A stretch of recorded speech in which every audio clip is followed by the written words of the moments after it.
If you're coming to Japan, you're going to want one of these, the IC card. But which one? Where do you get it? How do you use it? I made a video about this before and you guys were still a little bit confused, so I have rounded up all the questions I could possibly get from you guys and from my own brain, and I'm going to answer them in this video. Hi everyone, it's Abby from PiQtour and I'm a photographer and guide in Japan. Let's start off with what is an IC card in Japan. An IC card is a rechargeable smart card used mainly for public transportation in Japan. You just tap it on the sensor, no need to buy a ticket every time. It also works for shopping at convenience stores, vending machines, coin lockers, and even some restaurants. So is it a credit card? No, it's prepaid. You load money on it in advance and you use that balance to pay. How many types of IC cards are there? Well, there's actually over 10 major types, such as Suica, Pasmo, ICOCA, Kyoto. And why so many? Well, each card was originally issued by different railway companies in various regions of Japan, but despite the different names, most of these cards are now interoperable, meaning you can use them pretty much anywhere, aka you can use a Suica card in Osaka or an ICOCA card in Tokyo, for example, even though you bought them in opposite places. So if you see this symbol, it means any of these major IC cards work, at a minimum. Of course, note there are some exceptions. For example, the Kyoto from Hokkaido is not fully compatible out of its region, and if you start your journey like really far away from major cities, just double check compatibility. But in most cases, especially in typical tourist destinations, the cards are going to be interchangeable. All right, which card should I get? So for most tourists, we recommend one of the following. And no, this is not an exhaustive list of every possible option, it's just what we recommend at the time of filming this video. So first up would be the Welcome Suika card.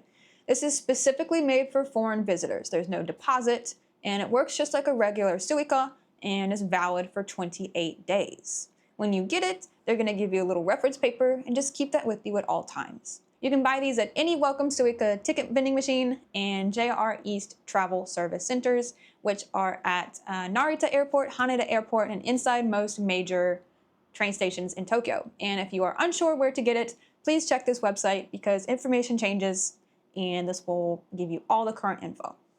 Note that that link will also be in our blog post here, which will answer, I'm sure, many more of your questions. Next up would be the normal ICOCA card.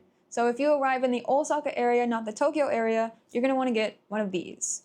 The Suica is mainly sold around Tokyo, while ICOCA is often sold around Osaka, Kyoto.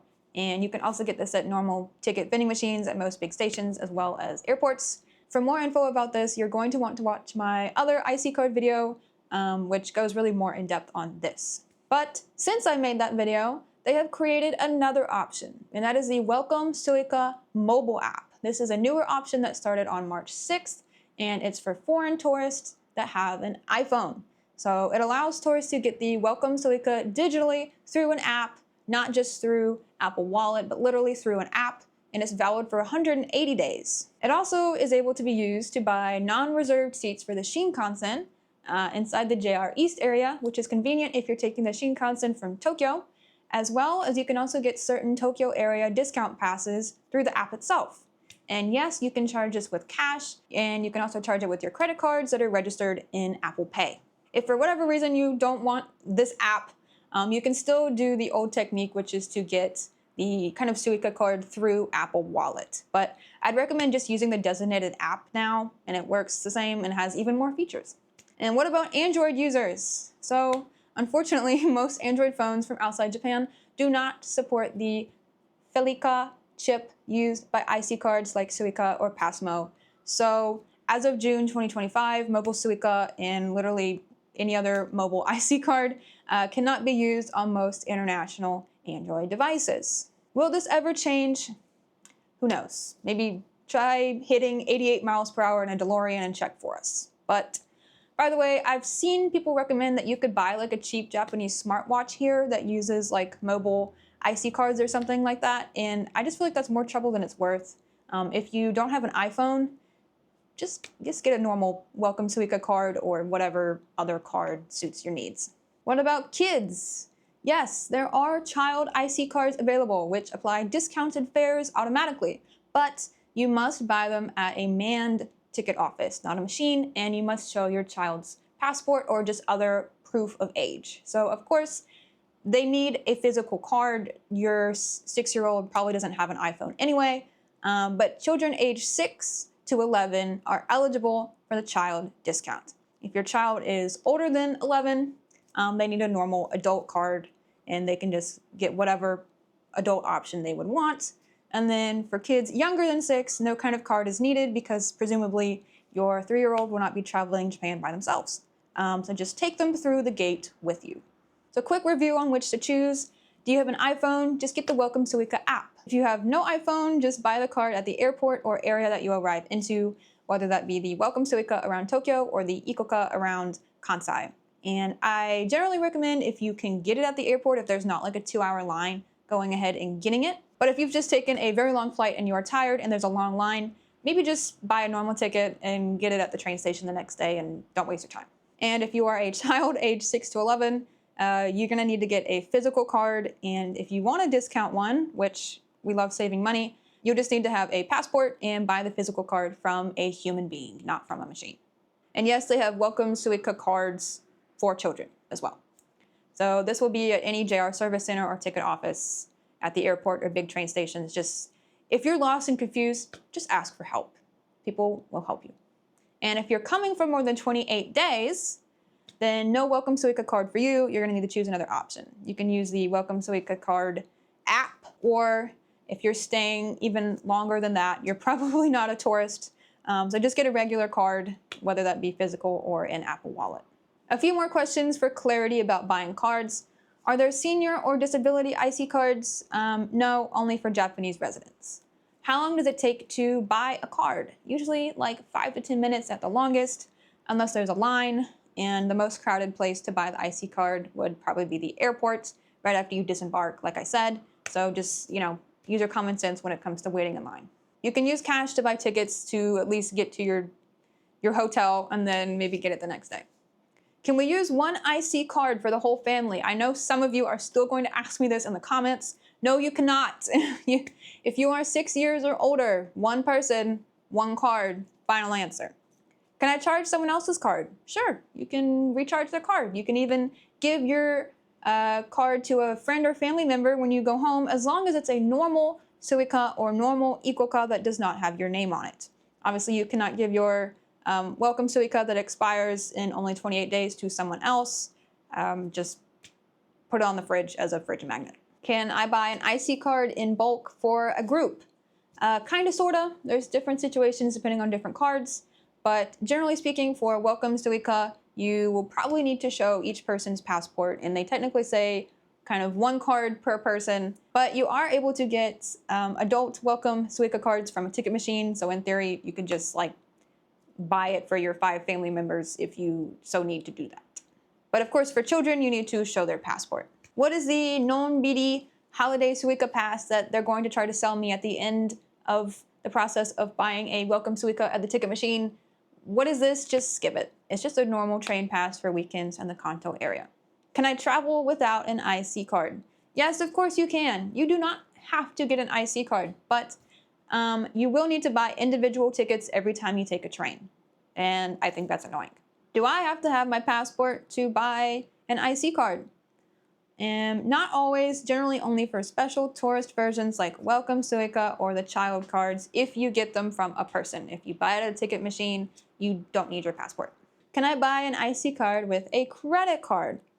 The Welcome Suika generally only charge it with that credit card when you are getting it. Once you have that Welcome Suika physical card, you can only then charge it with cash from there on out. So if you need to load it up with credit card money from the get-go, do it from the get-go only. Otherwise, you're gonna have to charge it with cash.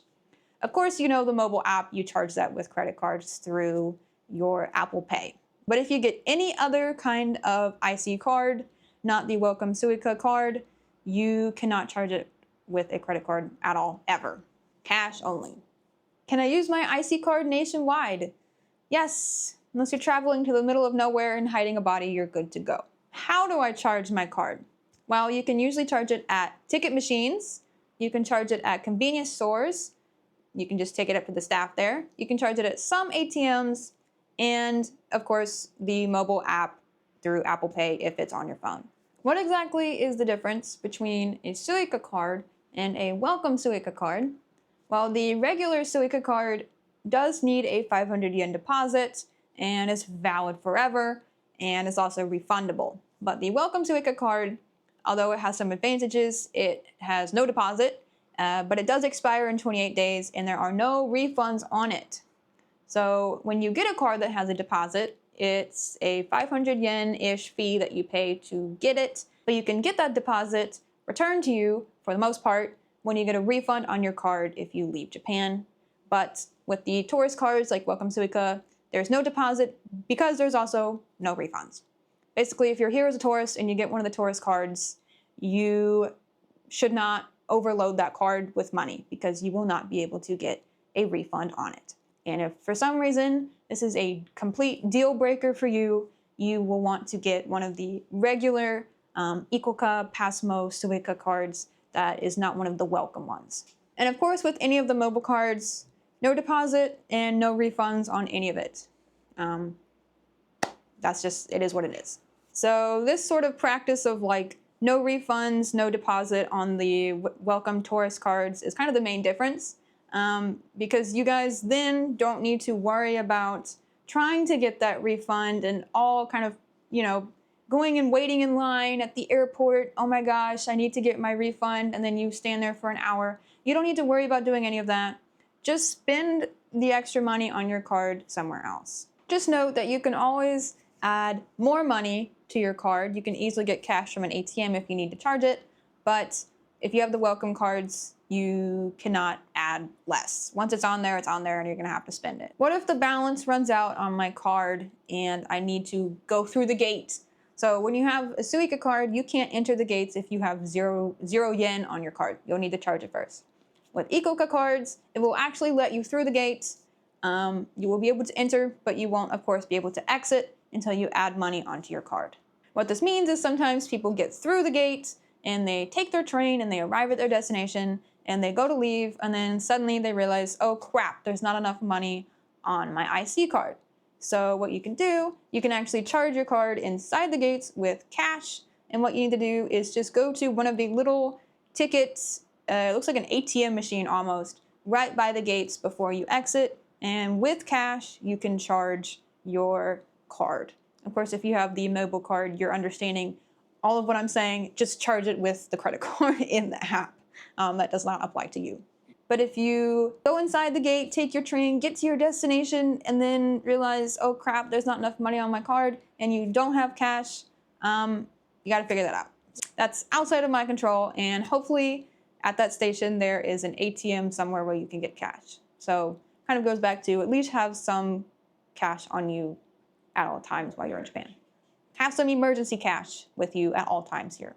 Is there a limit to how much money I can put on my card? Yes, there is.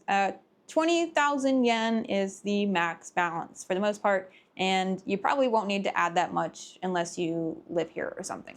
What happens to unused money on the card? Like I said, with regular cards, you can refund it, and with the Welcome Suika card in the mobile apps, no refunds. Just try not to overload it and go spend it on egg salad sandwiches at Lawson. Do I have to unlock my phone when I go through the gate? No, you do not. You just tap it. It works even on a locked screen. What if I enter the wrong station? This happens sometimes, as some stations have similar names, but they might be owned by two different companies. Just go talk to a station staff member. Because once you've tapped in with your IC card, if you just run out the gate without doing anything with your IC card, you will lock your card up and you will not be able to go on any other trips with that IC card because it will beep, beep, beep every time you go through the gate after that. So you need to make sure that you go speak with the staff and don't just panic and run out the exit, and they will help you. And even if you do not speak Japanese, they will understand what you are experiencing because I'm sure it's happened many, many times before. Yeah, if you look panicked, they will be like, okay, she went to the wrong station. So, and sometimes at stations, there are no staff immediately right there where you can see them.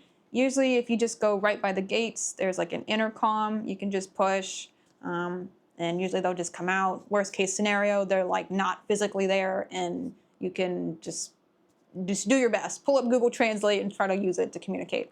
I really doubt that would ever happen though. There's usually someone there. Can I use my IC card on buses?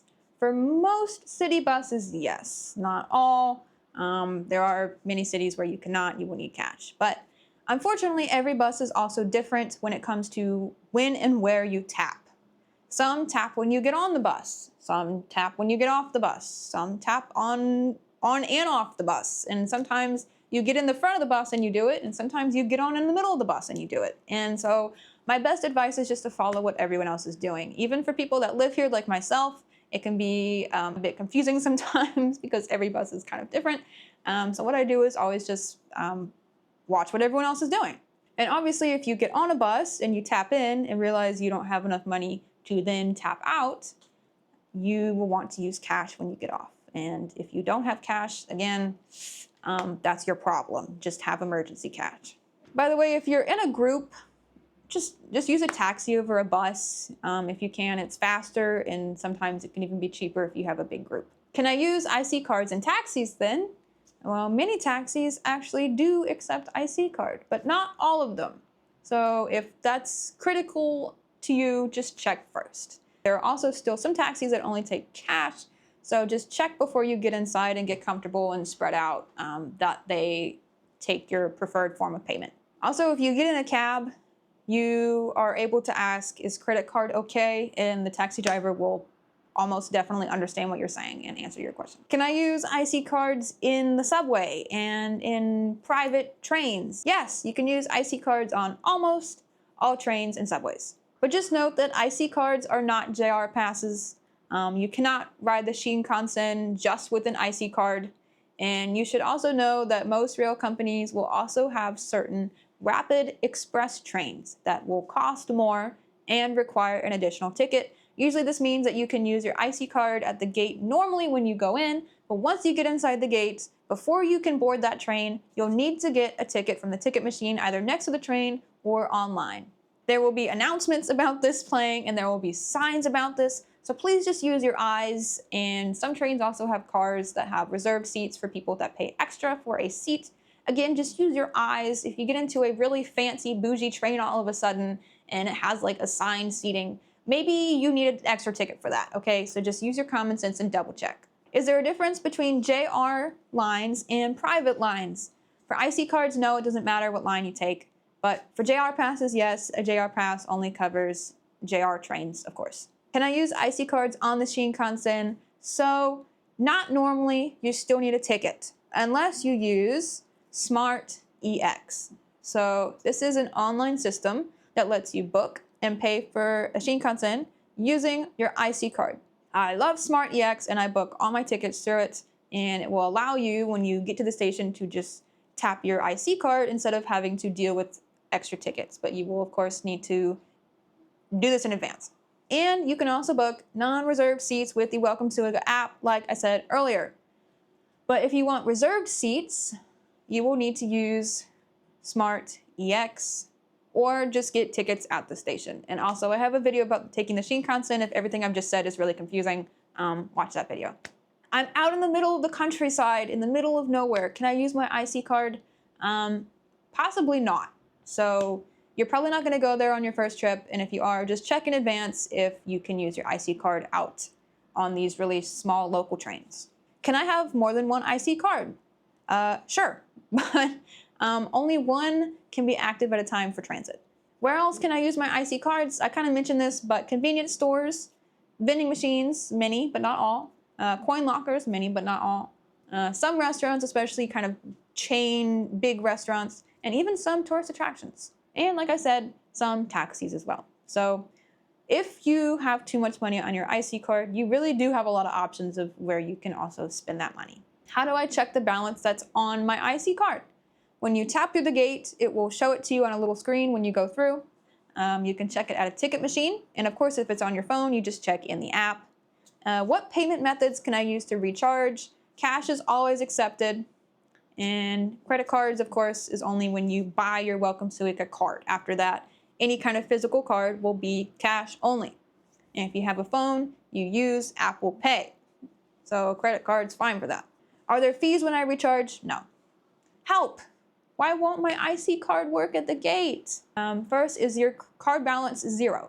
So check what we've just discussed. Are you trying to exit without having tapped in when you arrived? If you are, seek help. It is not that unusual for me to see people that kind of just went through the gate and forgot to tap their card.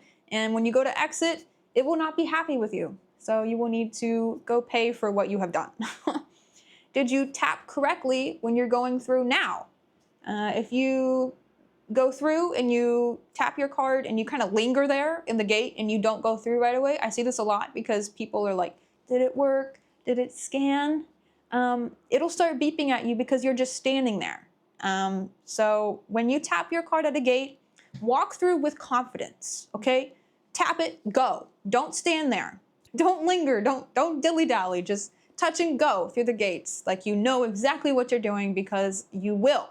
Also, side note, when kids touch their child cards, it will make a sound that it sounds like you did something wrong. Just ignore this and keep walking. The child cards make a little sound, and that's just what they do, and don't panic, just keep going. What if I lose my physical card? If that physical card is anonymous, meaning when you got it at the little ticket machine, it just popped out and there's no name on it or nothing, it's gone, okay? Too bad. If it's a Welcome Suika card, if you lose it, it's also gone. Goodbye. Godspeed to that card. And if it's one of the cards that you got from a ticket machine, not a Welcome Suika, but it has your name on it, you might be able to recover it. And when you get one of those, take a picture of the front and the back because maybe they can restore it. Maybe. How about don't lose it though? What if my card breaks? Can I restore it? Yes, you can go to a JR ticket office or other kind of service counter at the train station. You will need to bring the damaged card, and in most cases, your balance can be transferred to a new card, maybe for a small reissue fee, maybe. But if the card is unreadable or it's just completely obliterated, it might be harder to recover your balance. So they also might ask for ID, purchase date, other information to hopefully restore it. What about if I lose my phone? Well, hopefully that doesn't happen, but if you do, you can log into your Apple wallet on another device with your Apple ID and restore your card. Or if it's the Welcome Suika app, yes, you can also log in with a different device. You'll just need your account number and the secret keyword that you made when you created it. So please do not forget those. The Welcome Suika card and other anonymous cards that don't have your name on it, they're gone. But basically, please just don't lose them, okay? Tie it to your body or get one of those little card holder thingies that you can like tie inside your bag so it stays in there and you don't just drop it and lose it. Because I have found many a sad little card on the ground, and that sucks because that's your money and now it's gone. Do I have to return my IC card before leaving Japan? No, you can keep it as a souvenir or for next time if it's not one that's going to expire. Can I reuse it next time I revisit Japan? Yes, you can. What happens once my card expires? It is trash, or like I said, a beautiful fridge magnet. And if you're gonna move to Japan one day, just hold on to that IC card. It will probably still be valid if you move here within around 10 years. So now you're an IC card expert, or at least maybe you'll stop waving your phone like a Jedi at the ticket gate. Check the blog if you have any questions, and also make sure you check out our trip timeline page, which can answer all your trip planning questions. That's it for this video. See you guys in the next one. Bye.